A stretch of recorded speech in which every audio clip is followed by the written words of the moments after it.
यशरी सदरी वयस्सिर ली अमरी वाहलुल उक़दतम मिन लिसानी यफ़क़हू क़ौली। अस्सलाम वालेकुम व रहमतुल्लाहि व बरकातुहू। उम्मीद करता हूँ आप सब खैरियत से होंगे, अपने घर में खुश होंगे, महफूज होंगे। अल्लाह ताला आपको सलामत रखे, अल्लाह ताला को खुश रखे, अल्लाह ताला आपको कामयाबी कमाने से नवाजे। यार ये टॉपिक की तरफ चलते हैं। टॉपिक जैसे कि आपको थंबनेल से पता लग रहा है कि टर्म्स एसोसिएटेड विद मोशन हमारे पास आज टॉपिक है कि सर हमारी जो बॉडी की मूवमेंट है, हमने रेस्ट एंड मोशन डिस्कस तो कर लिया, लेकिन इस मूवमेंट की कई टाइप्स की मूवमेंट है, मोशन की कई टाइप्स हैं। हम किसी हर तरह की मूवमेंट कर रहे होते हैं, हमने टाइप्स ऑफ मोशन में डिस्कस कर लिया। लेकिन अब उस मोशन से रिलेटेड कुछ चीजें हैं, ठीक है, कि अगर कोई बॉडी मूवमेंट में है तो सबसे पहले वो जब स्टार्टिंग पॉइंट लेती है तो वो कुछ ना कुछ स्पीड अटेन करती है पहले, ठीक है, कुछ डिस्टेंस कवर करने के बाद, फिर स्पीड अटेन करने के बाद वो वेलोसिटी अटेन करती है, ठीक है। वेलोसिटी के बाद फिर एक्सेलरेशन में चेंज होती है। फर्दर हमारे पास एक कुछ टर्म्स हैं जो कि मोशन से रिलेट की जाती हैं, ठीक है। तो डिस्कस करते हैं हमारे पास जो टर्म्स डिस्क्राइब की गई हैं हमारे इस चैप्टर में। सबसे पहले जो टर्म है उसका नाम है पोजीशन, ठीक है। अब पोजीशन बेसिकली क्या चीज है, इसको डिस्कस करते हैं। पोजीशन बेसिकली कहते हैं किसी चीज की लोकेशन को, ठीक है, या किसी चीज के बारे में बताया जाए, लेकिन इसके लिए एक कंडीशन लाजमी है।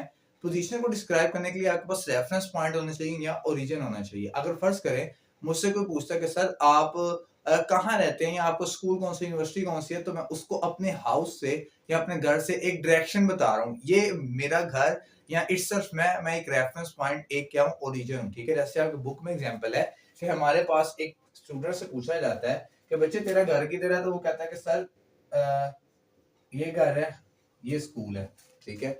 स्कूल में अगर स्टूडेंट टीचर पूछ लेता है या अगर कोई घर से पूछता है कि बेटे आपको स्कूल किधर है, तो बताया जाता है कि सर इस डायरेक्शन में मेरा स्कूल है, ठीक है। तो ये क्या, ये मेरे पास यहाँ पर, ये मेरे पास क्या है बच्चे, ये मेरे पास रेफरेंस पॉइंट है। कौन सा पॉइंट है जी, रेफरेंस पॉइंट है मेरे पास ये, कि मैं बता रहा हूँ कि ये मेरे पास रेफरेंस इस जगह से, ठीक है। किसी चीज की लोकेशन, किसी चीज की प्लेस को बताना, किसी जगह को बताना with respect to reference point, इसको हम कहते हैं this is known as position, ठीक है। तो ये मेरे पास पोजीशन है, ये एच से एच तक मेरे पास पोजीशन का स्कोर था, ठीक है। अब फर्दर डिस्कस करते हैं। पोजीशन के बाद हमारे पास टर्म्स यूज की जाती हैं, डिस्टेंस एंड डिस्प्लेसमेंट। जी डिस्टेंस एंड डिस्प्लेसमेंट क्या चीज है, इसको भी डिस्कस करते हैं शॉर्टली। और डिस्टेंस एंड डिस्प्लेसमेंट, और एक चीज मैं आपको पोजीशन के बारे में बताना भूल गया, एमसीक्यूज के तौर पर आपको आ सकती है। देखें, अगर आपके स्कूल की कोई डायरेक्शन आपको स्पेसिफाई कर रहा है, कोई रेफरेंस पॉइंट से डायरेक्शन बता रहा है, तो जिस डायरेक्शन में उसने जाना, जाहिर सी बात है कोई मैग्नीट्यूड तो तय करेगा, वो कोई डिस्टेंस ट्रैवल करेगा, कोई ना कोई मैग्नीट्यूड होगा, 1 किलोमीटर 2 किलोमीटर, ठीक है।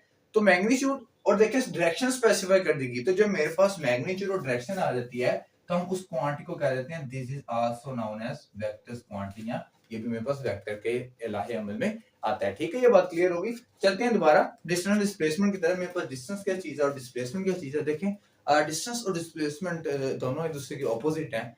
डिस्टेंस बेसिकली है कि आपके पास अगर एक पाथ है, ये एक पाथ है, ठीक है, कोई बॉडी, कोई जिस्म इस पाथ को फॉलो कर रहा है, ठीक है, कोई बॉडी किसी पाथ को फॉलो करती है, किसी कर्व पाथ को फॉलो करती है, तो उस बॉडी को हम कहते हैं कि ये डिस्टेंस कवर कर रही है, ठीक है।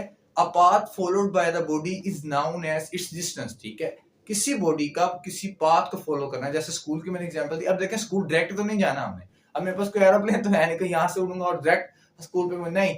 आपने क्या करना है जी, हमने जाना, टर्न भी लेना है, कि स्ट्रीट्स गलियों से मुड़ना भी है, तो ये कि मेरे पास मैं एक पाथ फॉलो कर रहा हूँ, ठीक है। तो इस पाथ फॉलोइंग को हम कहते हैं this is known as distance या फासला, ठीक है। तो ये मेरे पास आगे path followed by the body is known as distance. इसी तरह निकालते हैं इसके, हमने वैल्यू कैसे निकालते हैं, डिस्टेंस निकालना हो तो उसके लिए फार्मूला हमारे पास है S is equal to VT, ठीक है। S यहाँ पे डिस्टेंस को शो करता है बच्चे, हमारे पास ये डिस्टेंस को शो करता है, ठीक है, और ये डिस्टेंस को शो करता है, ठीक है। ये फार्मूला है। और अगर डिस्टेंस का यूनिट निकालना है आपने, वैसे तो हमें पता है किसी चीज का डिस्टेंस है, डिस्टेंस मींस लेंथ है, तो लेंथ का इंटरनेशनल यूनिट मीटर है।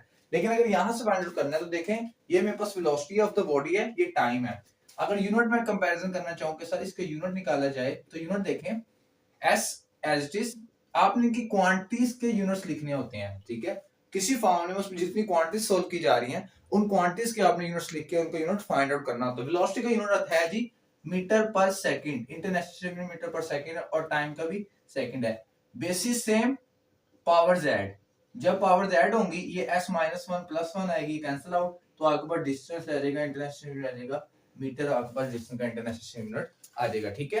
तो ये हमने डिस्कस कर लिया कि सर हमारे पास द लेंथ ऑफ डिस्टेंस क्या चीज है, length of a path between two points is called the distance between those point, ठीक है। किसी दो पॉइंट्स के दरमियान जो लेंथ ऑफ पाथ है, जैसे हाउस और स्कूल के दरमियान लेंथ ऑफ पाथ था, या इस एक पॉइंट से इस एक पॉइंट तक जो लेंथ ऑफ पाथ है, ये जो कोई पाथ फॉलो कर रही है बॉडी, उसको हम कहेंगे ये डिस्टेंस में, ठीक है।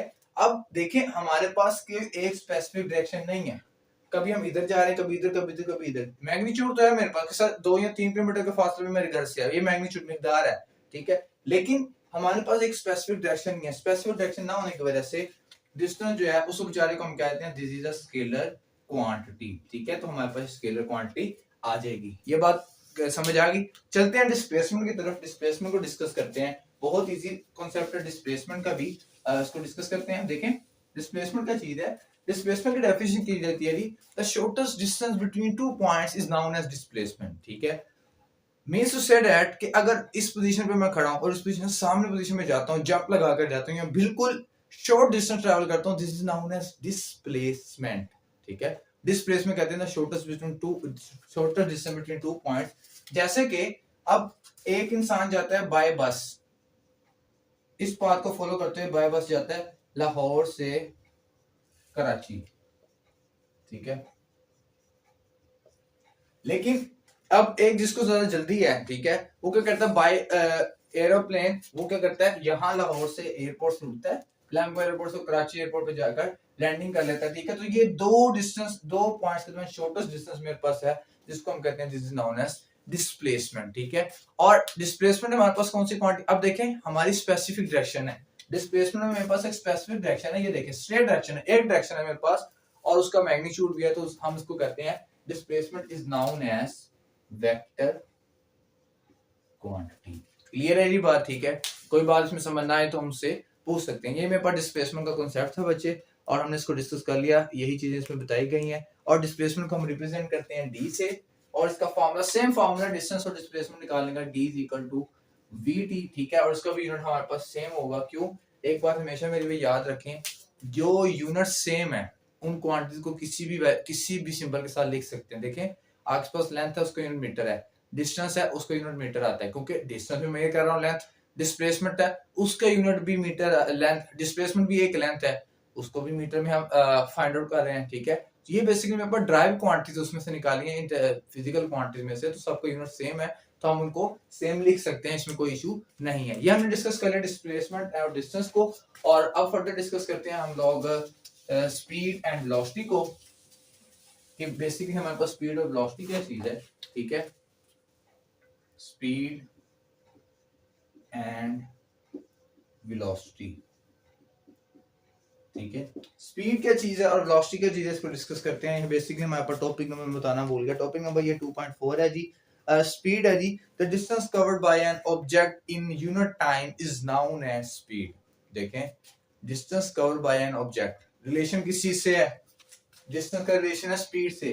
अगर कोई बॉडी डिस्टेंस कवर कर रही है इन यूनिट टाइम, हमेशा याद रखें, डेफिनेशन बनाने का आसान तरीका बता रहा हूं, जब आपको कह दिया जाए यूनिट टाइम, ठीक है, आपको कह दिया जाए रेट ऑफ चेंज, ठीक है। जब यूनिट टाइम कह दिया जाए तो आप पे लाजम वाजिब हो जाए ना कि आपने डिवीजन में टाइम को लिख देना, ठीक है। अगर रेट ऑफ चेंज का वर्ड आए थे, जैसे अगर डेफिनेशन वेलोसिटी बताएगा rate of change of displacement is known as velocity, उसमें बताता हूं फिर अगर रेट ऑफ चेंज का वर्ड कैसे यूज करना है। फिलहाल यूनिट टाइम जो वर्ड है तो आपके पास डिवीजन में चले जाना। तो उसने क्या कहा, the distance covered by an object in unit time, distance को शो करते हैं ऐसे, covered by an object in unit time is known as speed, जिसको हम v से भी रिप्रेजेंट कर सकते हैं, ठीक है। क्यों, हमारे पास जो इसका यूनिट है, देखें स्पीड, इसका यूनिट मेरे पास क्या था, मीटर। अब यूनिट्स लिखने लगा मैं यहाँ पे, यूनिट्स आपको ड्राइव करके दिखा रहा हूँ। डिस्टेंस का यूनिट मीटर क्योंकि एक लेंथ है, टाइम का यूनिट सेकंड, तो ये वेलोसिटी या स्पीड का यूनिट मेरे पास क्या आएगा, मीटर पर सेकंड आएगा, ठीक है। तो ये यूनिट निकालने का तरीका। और स्पीड क्योंकि डिस्टेंस मेरे पास एक स्केलर क्वांटिटी थी, तो स्पीड भी मेरे पास एक स्केलर क्वांटिटी ही यूज की जाएगी इटसेल्फ, ठीक है। ये बात क्लियर होगी जी कि नहीं क्लियर होगी, ठीक है। तो ये मेरे पास स्पीड है, आपने इसकी डेफिनेशन याद करनी है। देखें डेफिनेशन से फार्मूला कैसे बनाया, उसने कहा the distance covered by an object in unit time, distance का ऐसे लगाएं, पहली क्वांटिटी जो आ रही है इसको न्यूमिनेटर में रखें, अगर वर्ड यूज किया जा रहा है डेफिनेशन में यूनिट टाइम का, सेकंड यूनिट टाइम को डिवीजन में पुट कर दें, उसके बाद उसका फॉर्मूला निकाल सकते हैं इंटरनेशनल यूनिट से, ठीक है। ये तरीका है कि डेफिनेशन से एग्जांपल फार्मूला कैसे लिखना है। क्यों, जब भी आपको कोई डेफिनेशन शॉर्ट क्वेश्चन आए, आपने अगर उसकी एग्जांपल है तो एग्जांपल नेसेसरी देनी है, अगर उसकी फार्मूला यूनिट है तो वो नेसेसरी लिखना देनी है, आपको 2 मार्क्स मिल सकते हैं। फिर चलते हैं वेलोसिटी पे। तो वेलोसिटी में कहता है the rate of change of displacement. देखिए डिस्टेंस का ताल्लुक स्पीड से और डिस्प्लेसमेंट का ताल्लुक हमारे पास वेलोसिटी से है। तो यहाँ पे कहता है the rate of change of displacement. देखें जब डेफिनेशन स्टार्ट हो, rate of change of displacement, rate of change of displacement से, तो आप लोगों ने क्या करना है जी, जब इस तरह की डेफिनेशन आए तो जो हमारे पास क्वांटिटी यूज की जा रही है rate of change of displacement, displacement को आपने क्या रखना है न्यूमिनेटर में, रेट ऑफ चेंज का जहां वर्ड आ जाए वहां पे शर्त है आप पे कि टाइम आपके पास किधर आना है, डिवीजन में आना है। ठीक है, क्यों, ये यूनिट टाइम जो था ना, यहाँ पे यूनिट एरिया भी आ सकता था, जैसे प्रेशर की डेफिनेशन था force applied in unit area. यहाँ पे तो हमारे पास इस यूनिट के आगे जो वैल्यू आएगी उसको हमने अप्लाई करना है, लेकिन यहाँ पे शर्त यही है कि rate of change of displacement, जब रेट ऑफ चेंज का वर्ड आ जाएगा तो मेरा टाइम डिवीजन में चले जाएगा। फार्मूला बनाने का आसान तरीका बताया आपको मैंने। ठीक है, तो इसका भी बचे हमारे पास जो वेलोसिटी है उसको हम v से डिनोट करते हैं, यूनिट भी इसका सेम है डिस्प्लेसमेंट, डिस्प्लेसमेंट का यूनिट मीटर। क्यों, displacement is the drive quantity और ये लेंथ से फाइंड आउट की गई है, तो लेंथ का यूनिट मेरे पास मीटर है और टाइम का यूनिट सेकंड है, तो इसका भी यूनिट मेरे पास मीटर पर सेकंड आ जाएगा। अब ये मेरे पास आ गया मीटर पर सेकंड, इसका यूनिट आ गया। ठीक है, अब डिस्प्लेसमेंट मेरे पास एक वेक्टर क्वांटिटी है या scalar quantity. Displacement is the vector quantity, so velocity is the vector quantity because velocity is the short term distance. ठीक है, आपकी बॉडी कुछ टाइम के लिए वेलोसिटी अटेन करती है, सिर्फ एक ही डायरेक्शन में वेलोसिटी अटेन करती है, तो इसलिए velocity is the vector quantity. ठीक है, ये हमारे पास कांसेप्ट थे डिस्टेंस, डिस्प्लेसमेंट, स्पीड और वेलोसिटी के। कल इंशाल्लाह हम डिस्कस करेंगे एक्सेलरेशन को और फर्दर इसको डिस्कस करेंगे ग्राफिकल एनालिसिस के साथ इंशाल्लाह। ठीक है, और यूनिफॉर्म स्पीड वगैरह को भी कल इंशाल्लाह डिस्कस करेंगे। मिलते हैं इंशाल्लाह नेक्स्ट वीडियो में। अगर वीडियो अच्छी लगे इसको लाइक करें, शेयर करें, सब्सक्राइब करें। तब तक के लिए अल्लाह हाफिज़।